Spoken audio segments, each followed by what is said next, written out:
Sí, sí, sí. Ah, perfecto. Pues qué gusto, Oscar. Gracias por acompañarnos en esta bohemia de hoy, que vamos, como todos los martes, a platicar pues de arte, de vida, de la situación que está viviendo el mundo en general. Hoy sí, mira que por primera vez estamos unidos totalmente en una condición un poco extraña, pero te agradezco. Les quiero comentar, nuestro invitado de hoy es el poeta Oscar Borge, nos está acompañando desde España.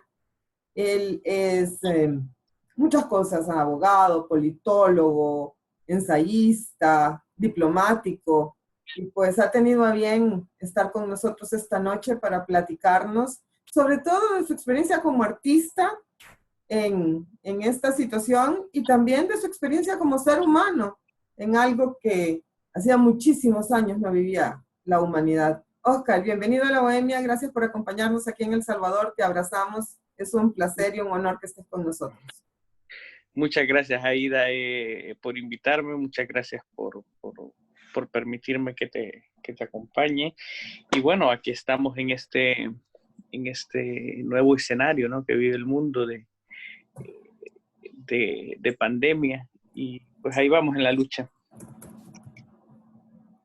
¿Cómo se está viviendo la, cómo lo has vivido lejos de tu tierra? Pues no les he contado, según yo todos somos salvadoreños, ¿verdad? No les he contado a nuestros amigos que Oscar, pues es nicaragüense, es de origen nicaragüense y está en España desde hace muchos años. Pero, pues, la Nicaragua llama, ¿no? Claro, claro. Bueno, mira, mi padre, yo nací en Nicaragua y mi padre es nicaragüense, pero mi madre es copaneca. Es un poquito cerca de la frontera con El Salvador. Tiene familia en Ocotepeque, en Copán, en Honduras. Hondureño. Sí, mi madre es hondureña y parte de mi vida he vivido en Honduras, parte de mi vida he vivido en Nicaragua y también ahora una buena parte en España. ¿Cuánto tiempo tienes de estar en España, poeta? Estoy desde el 2012, desde el 2012, pero hubo 2 años que estuve en Tegucigalpa también, en ese periodo. Ah, Ujú. y desde la distancia, ¿cómo ves lo que está pasando? ¿Y cómo ves lo que te está pasando allá en España? Que ha sido durísima, la experiencia en España ha sido durísima. Un día de estos estaba platicando con también otro poeta y narrador amigo, Carlos García, y entonces le, me comentaba, ¿no? De todo el estrés, de toda la situación dura que se está viviendo. Sí, bueno, la cantidad de contagios ha sido bastante alta acá y la cantidad de muertos. No lo entiendo bien, fíjate, yo es que, porque hay otros países donde ha entrado y han puesto el confinamiento después que España, pero España sufrió mucho. A lo mejor hay alguna correlación entre edad avanzada y tanto España como Italia creo que son dos de los países con más personas, con más población avejentada, entonces a lo mejor hay algún tipo de correlación. Muchos de los muertos son gente de edad, la mayoría. Y bueno, al inicio, durante casi un mes, la gente salía a aplaudir a todos los médicos, a todo el personal sanitario y el gran esfuerzo, pero de repente, como siempre, la ultraderecha se le ocurrió que quería hacer bulla y con una cacerola salen muy pocos ahora a la misma hora, que debería de ser para honrar y para felicitar y agradecer a los que están haciendo un gran sacrificio por salir de la, de la pandemia.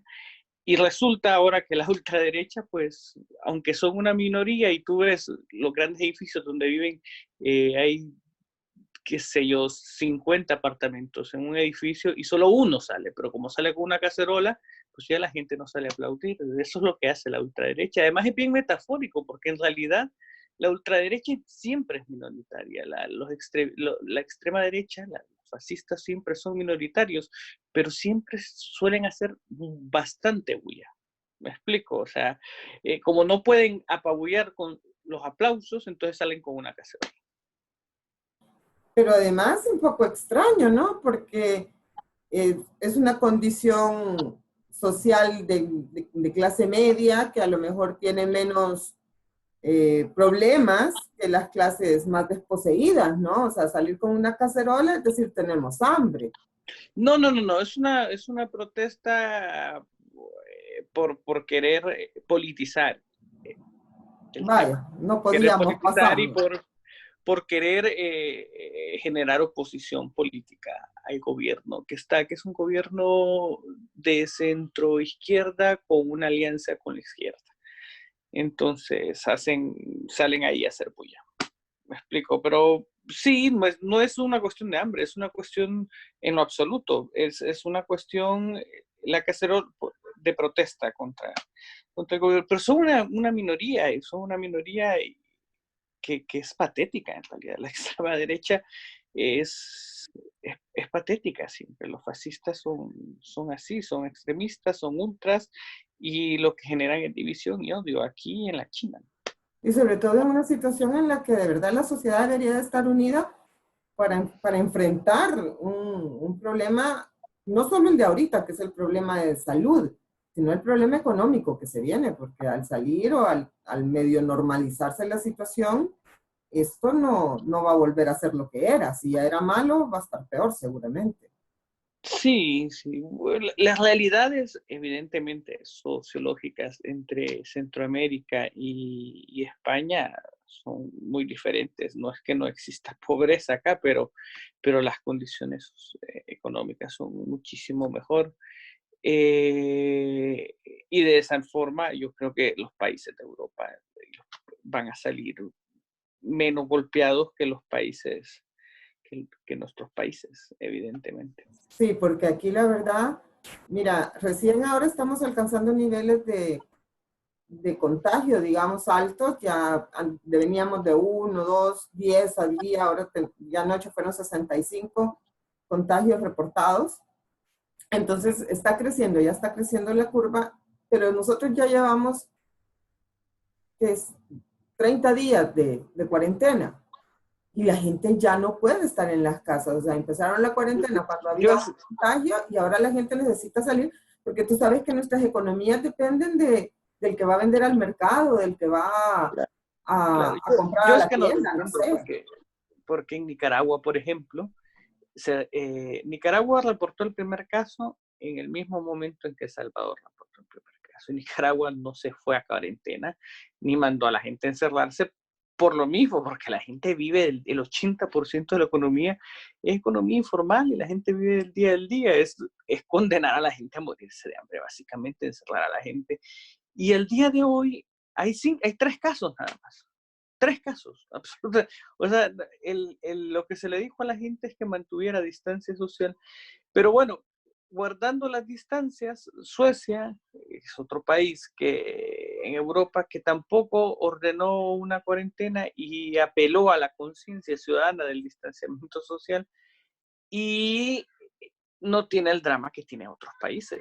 Y no hay cuarentena. Entonces, que pareciera que combatimos las epidemias de la misma forma que hace 100 años, porque hace 100 años con la gripe española, la receta para combatirla fue eso, fue la cuarentena, y hace no sé cuánto es la misma, o sea, no tenemos otra metodología después de 2000, 5000 años, perdón, 5000 años de civilización diferente a una cuarentena, no es posible. Además, no está del todo comprobado que sea lo efectivo.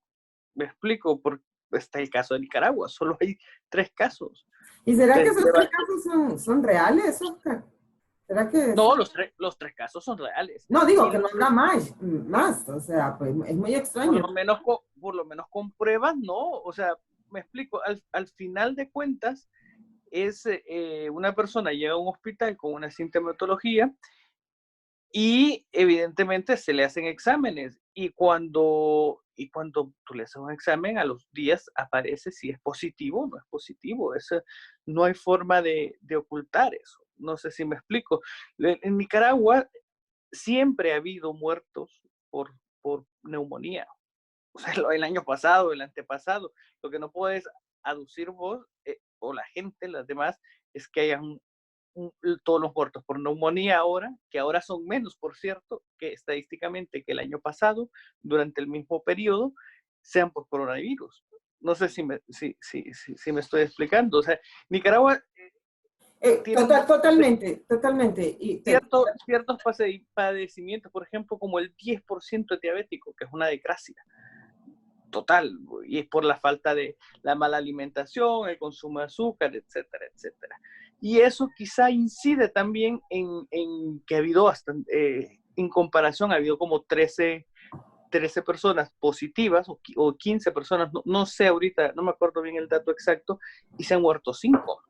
Se han curado como 7, pero se han muerto 5. Pero esos 5 eran personas diabéticas, eran personas con padecimientos, con otro tipo de padecimientos, con padecimientos crónicos, unos diabéticos, el otro tenía de VIH, el otro tenía, me explico, todos tenían enfermedades asociadas y ciertos padecimientos que provocaron su muerte. Pero bueno, es lo que hay, me explico, no sé si es el calor, no sé no sé, pero la incidencia ha sido menor y no ha habido necesidad de un confinamiento. La gente se lava las manos, la gente es bien ingeniosa. En los buses pone botes de agua y jabón para que antes de subir al bus te lave las manos. O sea, la gente toma sus propias medidas. A lo mejor la conciencia Mira, yo te interrumpo. personal resulta mejor que un confinamiento. Yo creo que ahí Nicaragua nos lleva la ventaja y lo conversamos, no sé si te recuerdas cuando nos encontramos, y es que el nivel de educación del nicaragüense, a pesar de como tú dices, que tengamos pobreza y que se parezcan mucho a los países latinoamericanos o centroamericanos, yo siento que en Nicaragua hay otro nivel de educación que le puede estar favoreciendo en este caso, ¿no? En esta situación. Una educación que, por ejemplo, en El Salvador, pues no tenemos. Hay una integración social, a lo mejor no conozco tan bien a Salvador hay una cohesión social en la sociedad nicaragüense, independientemente de ideologías y de pensamientos, hay una cohesión social. Pero te lo digo, o sea, yo hay cosas que no entiendo, te repito, Suecia tampoco se confinó y Corea del Sur tampoco, y no fue tan dramático como resultó ser en Estados Unidos, en Italia, en España, que sí se confinaron. Lo que pasa es que el confinamiento, ojo, es que ese es el punto, el confinamiento tiene que ser en una etapa de infección, tengo entendido, en que ya el contagio es masivo. O sea, no tiene mucho sentido poner un confinamiento cuando no hay transmisión comunitaria masiva. Es perder tu tiempo. Claro, y además cansar a la gente, cansarla y hacerla gastar sus recursos. Y a las empresas, ¿no? Y cerrar las fronteras es una decisión tonta, con respeto. ¿Por qué? Porque te va a pasar la gente por otro punto. En cambio, si tú tienes las fronteras abiertas, podés monitorear quién entra y quién sale. Nicaragua nunca cerró las fronteras. ¿Me explico? Claro. Entonces Y eso nos pasó a entraba y nosotros. salía por los puntos correctos. Y la gente que entró se identificó, exacto, los primeros casos de coronavirus eran efectivamente gente que venía de Estados Unidos y se les identificó y se identificó con quién había tenido contacto y se les hizo prueba a la gente con quien había tenido contacto y la mayoría han salido, bueno, otra persona de Colombia y la mayoría han salido negativos. O sea, se va siguiendo la cadena de contagios.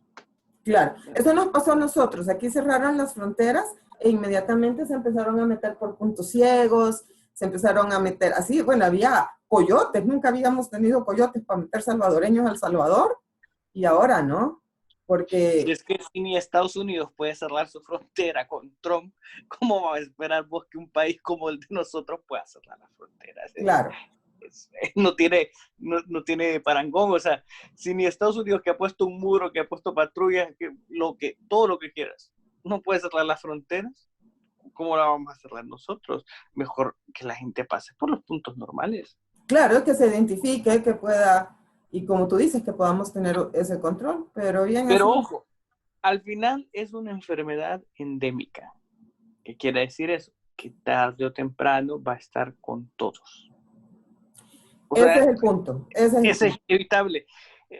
Entonces, lo que se trata de evitar es que no se colapsen los sistemas sanitarios. Entonces, no tiene sentido una cuarentena. A lo mejor lo que tiene sentido más es dosificar y cuidar a las personas más vulnerables. Porque cuidar a las Mira, personas mayores, las personas enfermas, cuidarlas. Porque es una enfermedad endémica y la incidencia de mortalidad en las personas menores de 60 años es bajísima, es muy, muy baja, a menos que esa persona menor de 60 años tenga una enfermedad, otra enfermedad crónica, diabetes, cáncer, leucemia, etcétera, etcétera. y estoy totalmente de acuerdo. Y yo oí hace poco a un médico argentino que planteaba lo mismo que tú.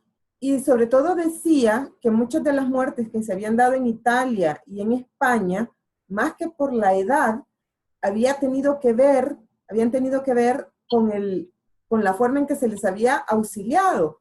Porque él explicaba que, por ejemplo, las personas, los médicos que están entrenados para usar respiradores y para instalarlos y eso son los anestesiólogos, pero hay muy pocos anestesiólogos. Entonces, al principio de la pandemia, en estos países, médicos internistas, médicos de otras especializaciones, empezaron a usar los respiradores. Entonces, como que no estaban muy claros de cómo usarlos y de cómo se componía el líquido que se les adhiere, porque tienen una No, composición química. hasta un paramédico puede intubar a una persona, esa es la Pues intubación. él decía que era eso y que ya o sea, que ya una vez habían ido agarrando como más experiencia o como enterándose más en la ciencia del respirador. Te digo, no entendí muy bien si era por el proceso de intubación físico o por cómo se utiliza cuando ya está intubado el paciente, me explico. Fíjate, el problema yo creo aquí, y es algo bueno, las sociedades occidentales principalmente jamás van a reconocer, y es algo que jamás nadie va a reconocer de forma abierta y decirlo así tajante. El problema es que tenés en un hospital 50 respiradores y te llegan 100 personas que necesitan respiradores. Entonces, las 50 que vas a dejar por fuera se van a morir y las otras 50 van a sobrevivir. Lo hemos insinuado, no lo hemos dicho así de cruel y directo, pero eso fue lo que pasó. Llegó un momento en que había tan alta cantidad de contagio y tan alta necesidad de respiradores artificiales que hubo gente que se quedó sin ellos por criterios médicos, que eso ha de ser una cosa durísima Dura, sí. decidir algo así. Por criterios médicos hubo gente que se quedó sin ellos y esa gente pues ahí está engrosando las estadísticas. Me explico, básicamente ese es, y claro, es que aquí la mayoría de la gente que se murió, fíjate, es gente que estaba en asilos de ancianos, que eso es otra cosa que culturalmente tampoco lo hablamos. Nuestros ancianos viven en nuestras casas, aquí no, aquí los ancianos viven en los asilos.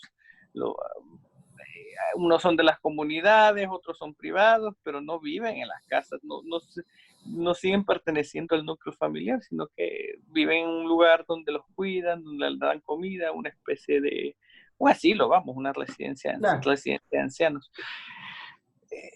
Y eso es algo que a mí me parece durísimo, ¿no? Porque uno, por lo menos en Nicaragua, en Honduras, estamos acostumbrados. Mi abuela murió en el hospital, pero vivió hasta los 80, a 90 años, hasta los 90 años vivió en la casa de mi tía, ¿me entendés? Y así los abuelos de nosotros viven en nuestras casas. Así es, exacto. No viven así, pero bueno. Ojo, no estoy dando un juicio de valor, estoy contrastando dos culturas sumamente No, diferentes. totalmente cierto. Y lo mismo está pasando en Estados Unidos. Has visto un montón de alertas en los homes, que le llaman ellos, porque también Estados Unidos es una sociedad donde sus adultos mayores pasan a comunidades para adultos mayores, ¿no? Y es parte de su cultura y es parte de los que ellos, como viven. Bien lo Claro. has visto tú, nosotros acá, o sea, solo le dices a una persona adulta mayor mira, no es considerado, te mata, o sea, no se muere ella, Sí. pero te mata a vos, o sea, aquí se entiende que estamos en las familias y que las familias van a estar juntas hasta que Dios nos separe, ¿verdad? Yo culturalmente lo siento un abandono, ojo, Así es. pero obviamente yo supongo que moralmente acá no lo sienten así, porque si no, no lo harían, evidentemente, ¿me entiendes? Bueno, aquí piensan, bueno, es que yo no tengo el tiempo, ni le puedo dar la dedicación que se merece, y en un lugar así sí le van a dar la atención y la dedicación, etcétera, etcétera. No todo el mundo, hay otros ancianos, pero fíjate, hay otros ancianos que también lo que hacen es terminan viviendo solos, y viviendo con una hondureña, nicaragüense, Con una salvadoreña empleada. o peruana que los cuida, o ecuatoriana que las cuida, y ahí vive sola, con la, Claro. Sí, con la internet. bueno, también acuérdate que la gente, Europa, las Europas en general, hace muchos años que tienen muy pocos hijos, o no tienen hijos también, entonces, o tuvieron uno y se murió, qué sé yo, ve tú a saber, o sea, también por lo mismo que nos decías al principio, ¿no? La tasa de la edad adulta es muy alta, la población adulta es muy Es grande. bastante alta, sí, es En- bastante. a diferencia de las poblaciones en nuestros países, porque en El Salvador la población más alta es la de por abajo de los 30 años, ¿no? Igual en Nicaragua, la población joven es la, la mayoritaria. Sí, sí, sí. Y como poeta, ¿cómo vas, mi niño? Bien, bien, tengo ahí un libro, pero eh, se llama, se llama, ¿cómo se llama? El arquetipo del hombre inmóvil se llama.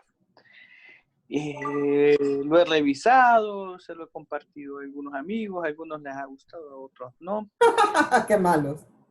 Eh, a mí me gusta, a mí me parece muy bien, me parece que está muy bien.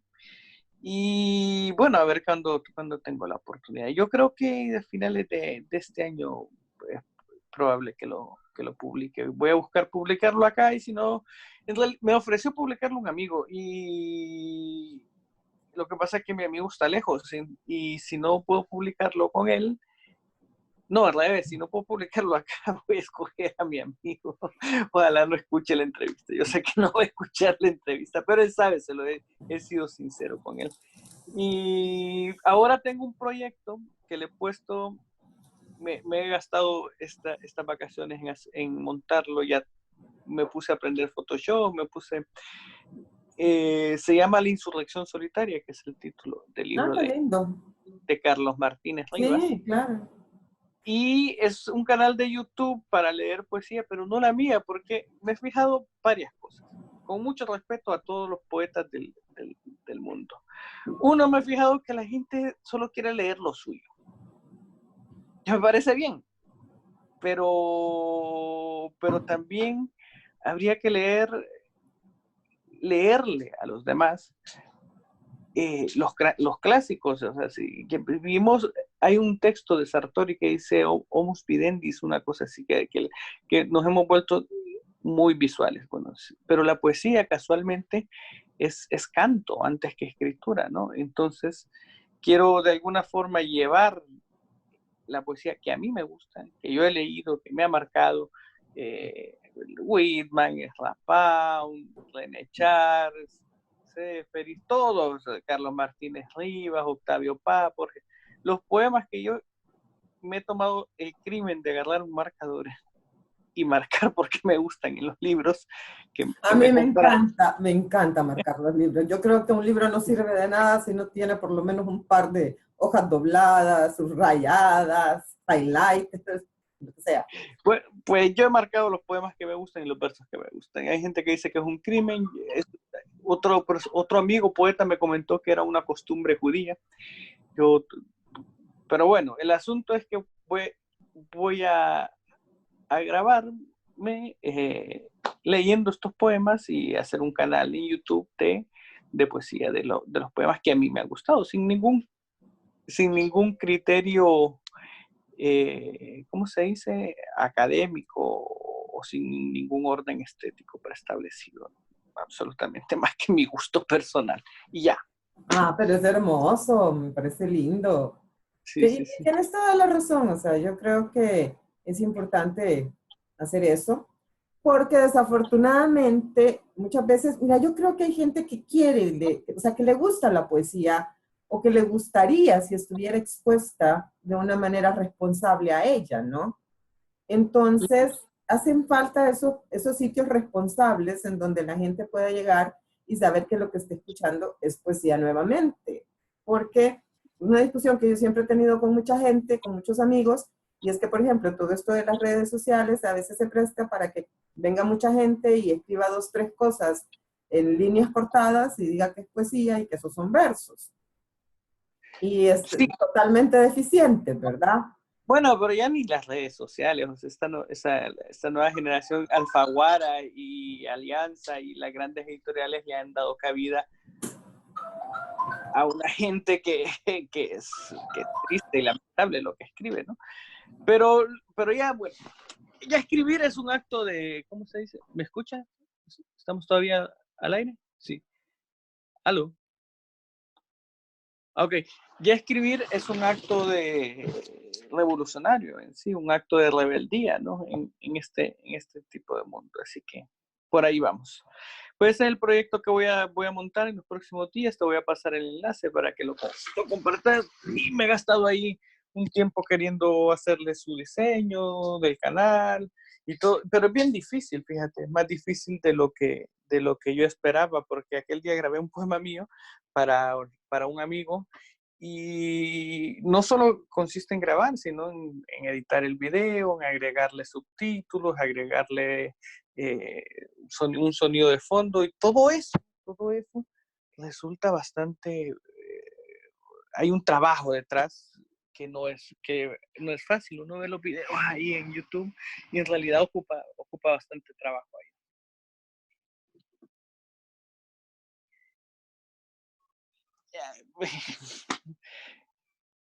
Ok, bien, Aida.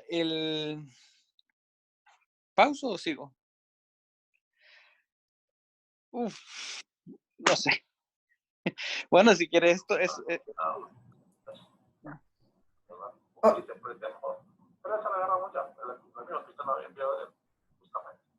ok, gracias. ¿Todo bien entonces? ¿Todo bien entonces? No sé, me quedé mudo, mujer. ¿Qué quieres que haga? Tienes que seguir el hilo. Es la segunda vez, fíjate.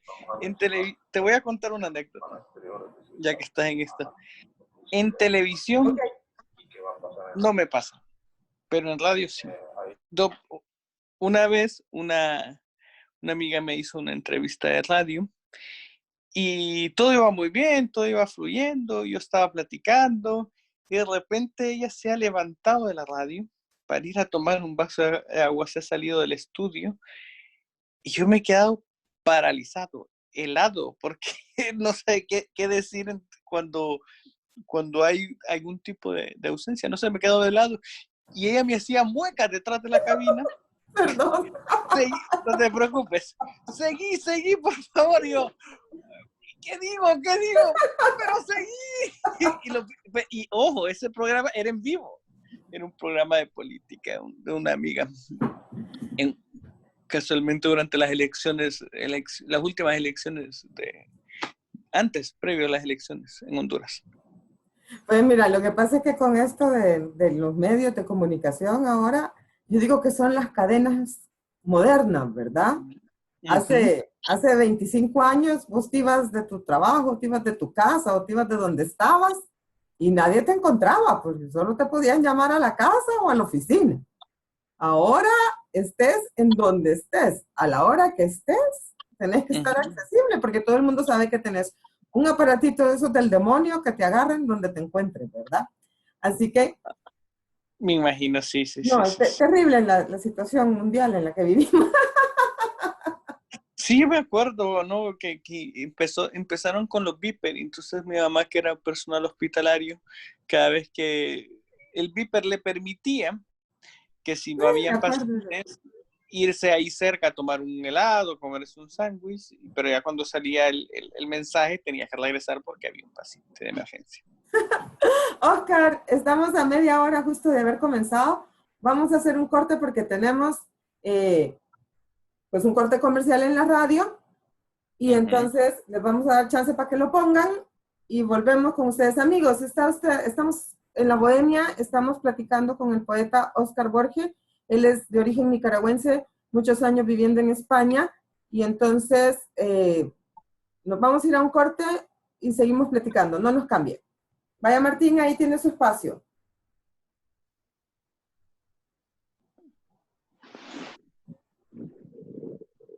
Amigos, bienvenidos de regreso. Estamos en la Bohemia, estamos desde casa y desde lejos esta noche platicando con el poeta Óscar Borges, por si nos acaba de sintonizar. Él es poeta nicaragüense, él es diplomático también, está viviendo en España desde hace muchos años y pues esta noche ha compartido con nosotros sus experiencias y sus perspectivas, ¿no? De lo que nos pasa y lo que nos va a pasar y también de su trabajo, de sus proyectos como artista, que eso es maravilloso, seguir teniendo proyectos. Óscar, gracias por estar con nosotros, acompañarnos. Mira, yo estaba escuchando una entrevista que le hicieron a Julio Boca ayer o antier. Bueno, sabes, él es un bailarín argentino reconocidísimo que está viviendo en el Uruguay, me parece que está trabajando con la Compañía Nacional de Danza del Uruguay, y decía, no sé, tenemos 2 meses de estar acá, a mí se me cayó el trabajo que tenía hasta diciembre y el que tenía para el otro año en Japón ya me lo corrieron 2 años. Dice, los artistas vamos a ser los últimos en ver la normalidad nuevamente. Totalmente cierto, ¿te parece? Ya, bueno, bienvenido al mundo de los poetas, hay que decirle a todos el resto de las artes. Ahora saben lo que es ser poeta.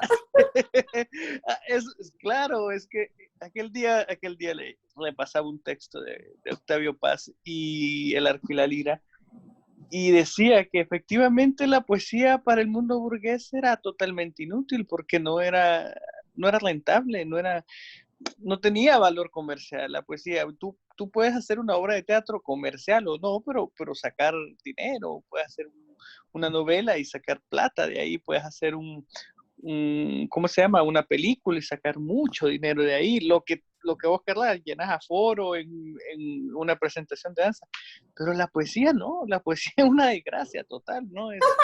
Pobrecita la poesía, ¿no? A lo que se nos ocurrió dedicarnos, a algo que no tiene ni pies ni cabeza, ¿no?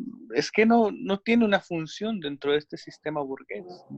Ya antes de Octavio Paz, casualmente, yo que soy nicaragüense, y todos conocemos el poema este de Azul, donde el poeta llega a la casa del rey burgués y dice, bueno, ¿y este para qué sirve? Pónganlo ahí afuera del jardín a que se muera de frío, que este no nos sirve para nada, este nuevo mundo burgués desde el inicio del siglo XX, el poeta no sirve para nada.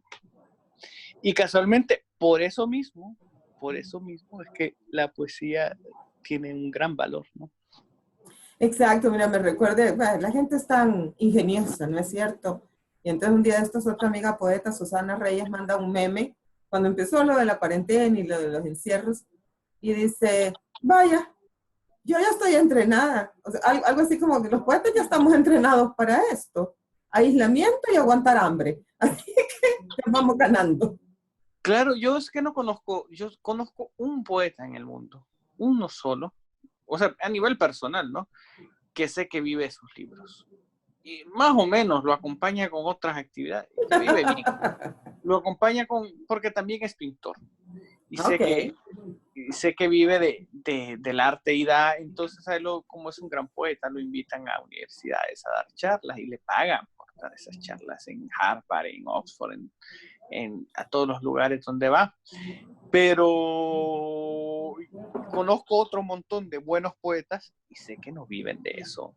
Por ejemplo, el amigo Balán es un gran poeta, vende libros, pero no vive de eso, ni se le ocurriría vivir de eso, me imagino yo.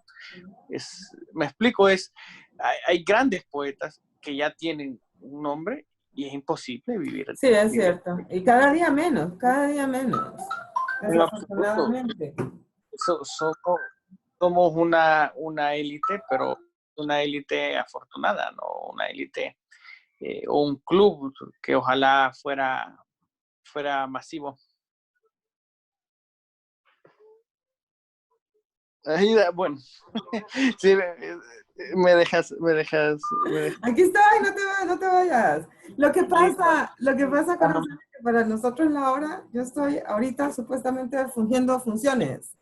Ok, ok, ok. Entonces, por Yo, eso a mí me han pedido más trabajo estando en casa como castigo, creo yo, por estar en casa, que cuando voy a mi oficina, fíjate. ¿En qué lugar estás? ¿Estás en Madrid? Sí, estoy en Madrid. Ahí estás de Yuca. Tienes chicos, ¿cierto? ¿Cómo? Tú tienes chicos. Sí, tengo 2 hijos, sí. ¿Qué edades tienen? 3 y 5. ¿Y cómo estás con ellos? ¿Cómo están? Ya estaban en el jardín, me imagino. Bien, bien.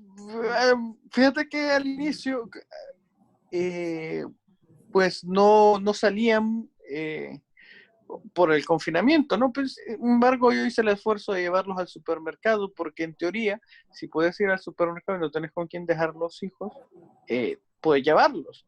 Entonces, ya cuando permitieron que uno saliera con los hijos, salimos una vez y ya se les quitaron las ganas, ¿no? Que pasan en la casa muy, muy tranquilos.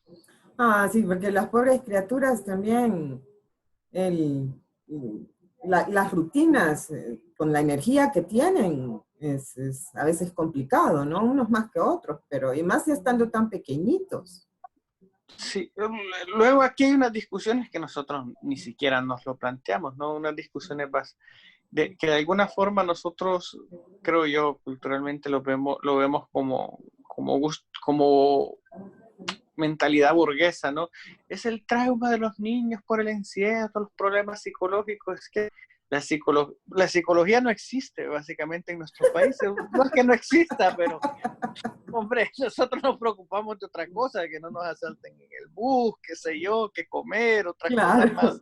más esenciales que el trauma de la infancia, no sé qué, no sé cuánto. Bueno, ahí vamos. Así como todo ese montón de cosas que dicen, ahora tanto psicólogo infantil, tanto déficit de atención, en mis tiempos con la chancleta de mamá se curaba todo eso. Sí, sí, sí. Bueno, yo tengo mi opinión muy personal y bastante influenciada por Foucault en torno a la psicología y la psiquiatría, ¿no? Foucault decía que el conocimiento en general, la academia, era totalmente influenciado por el poder. De la misma forma que Nietzsche dijo que la moral era establecida por el poder, Foucault decía que el poder construía el conocimiento. Y era tanta la influencia que había creado una ciencia, una pseudociencia, porque para él no era una ciencia, donde se establecía parámetros no científicos y sí morales de lo que es normal y de lo que no es normal. Y resumía básicamente todo aquel comportamiento que no es productivo en términos burgueses, no es rentabilizable, es un comportamiento anormal. O sea que bajo esos criterios ser poeta sería una patología. Totalmente, totalmente anormal. Oye, ya la regamos. Ya, ya entramos en... No, qué terrible, qué espanto. Bueno, yo lamento lo que le pasa al bailarín, al, A al, Julio. al compañero artista, ¿no? Pero bueno, qué bueno, qué alegría que antes de esto haya podido vivir de lo que le gusta. Ojalá algunos pudiéramos vivir de lo que nos gusta.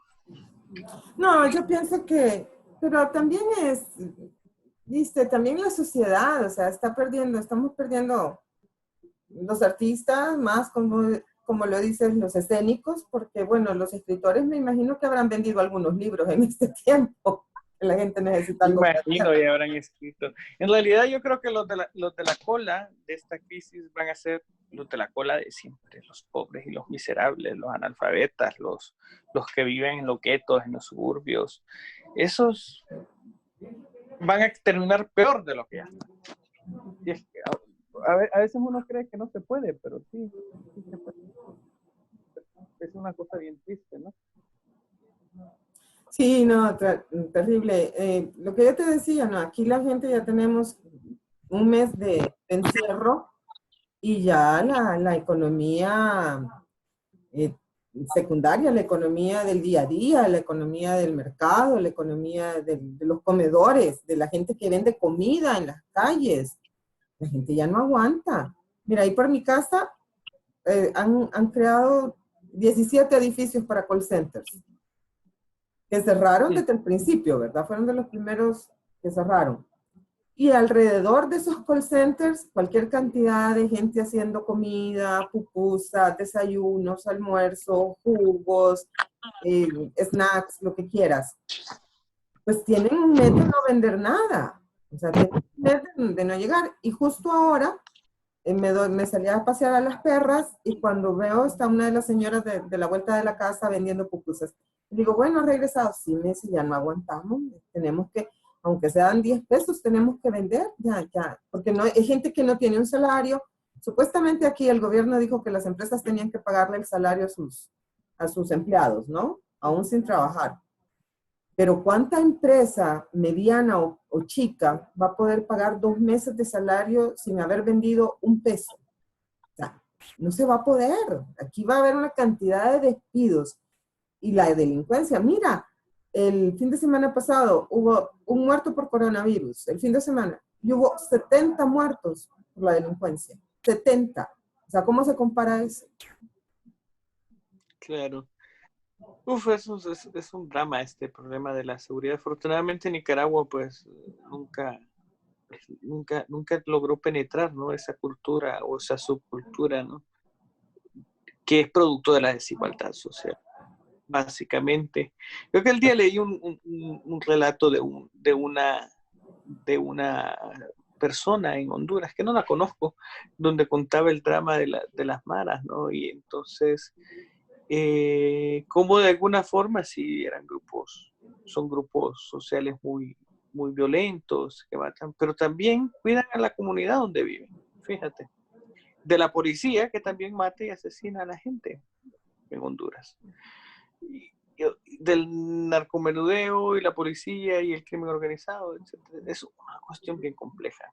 Es totalmente, sí, totalmente, porque aquí ya esto ya no es la pandilla del barrio como inicialmente se formaron. Ahora es toda una organización que eso no solo es narcomenudeo, sino que es narcotráfico en general, o sea, un montón de actividades que tienen que ver con la necesidad de controlar los territorios, ¿verdad? Desafortunadamente.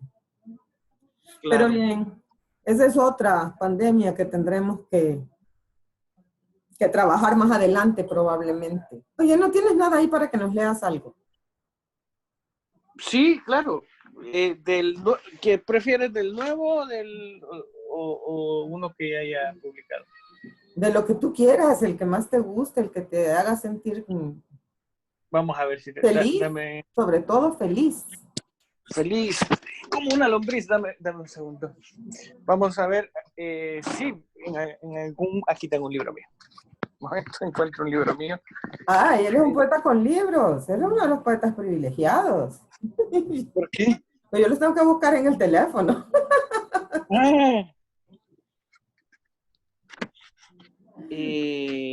Bueno, acá. Este libro lo publiqué en el Festival de Costa Rica. Bueno, perdón, el Festival de Costa Rica me lo publicó. La generosidad del Festival de Costa Rica.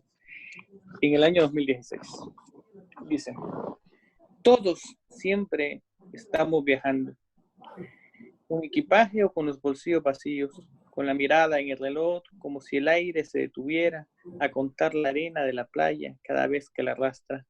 Todos llevamos un Ulises en nuestros huesos, vamos buscando el hogar, la patria, el amor y hasta el pasado. Vamos buscando reconocer nuestro nombre frente al espejo para que un día caprichoso no nos convirtamos en extraños. Este viaje es como abrazarse con desesperación al mástil de tu propio barco para no caer.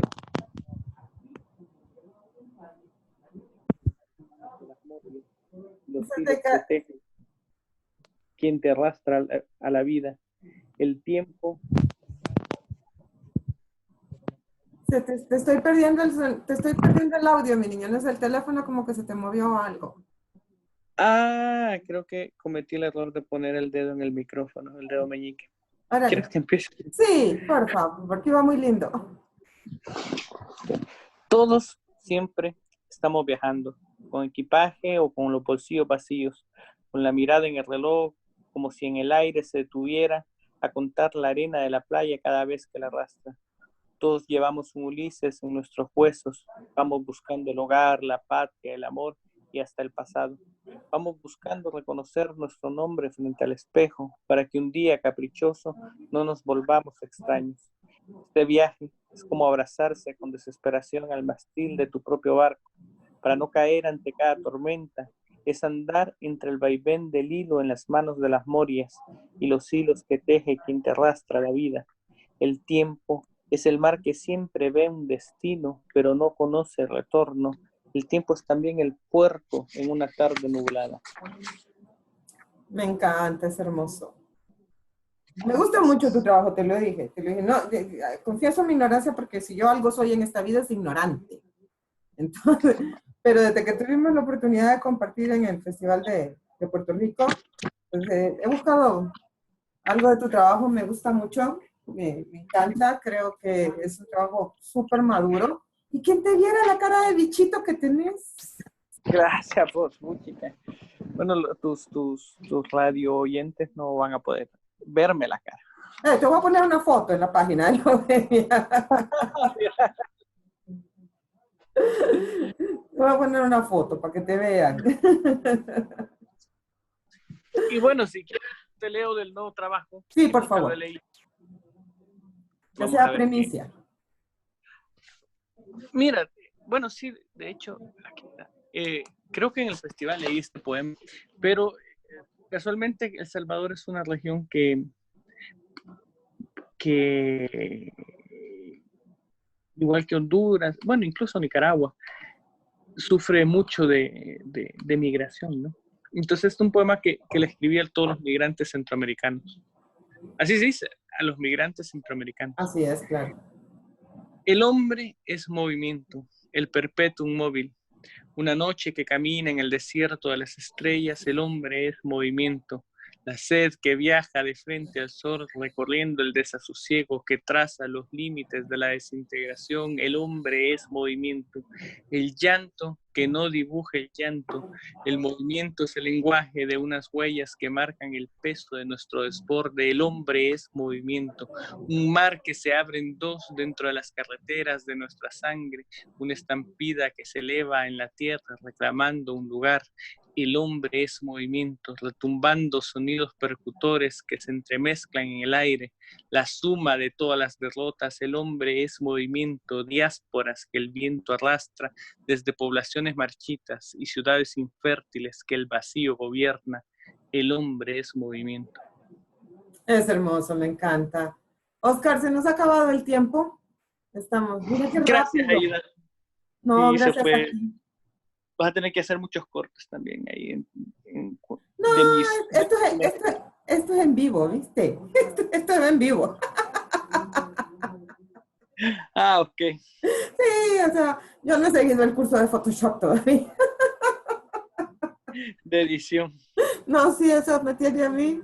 Mira, quería transmitirlo en vivo a través del Facebook Live, pero en casa tengo muy poca resolución de internet, o sea, muy poca velocidad, así que tengo que arreglar eso también, porque de aquí para adelante creo que esto va a ser la forma, ¿no? Hasta que le perdamos el miedo a contagiarnos, encontremos una vacuna o un tratamiento que diga, bueno, te enfermas de eso, te enfermas de cualquier cosa. Gracias. Entonces, en esas estamos, ¿no? Definitivamente.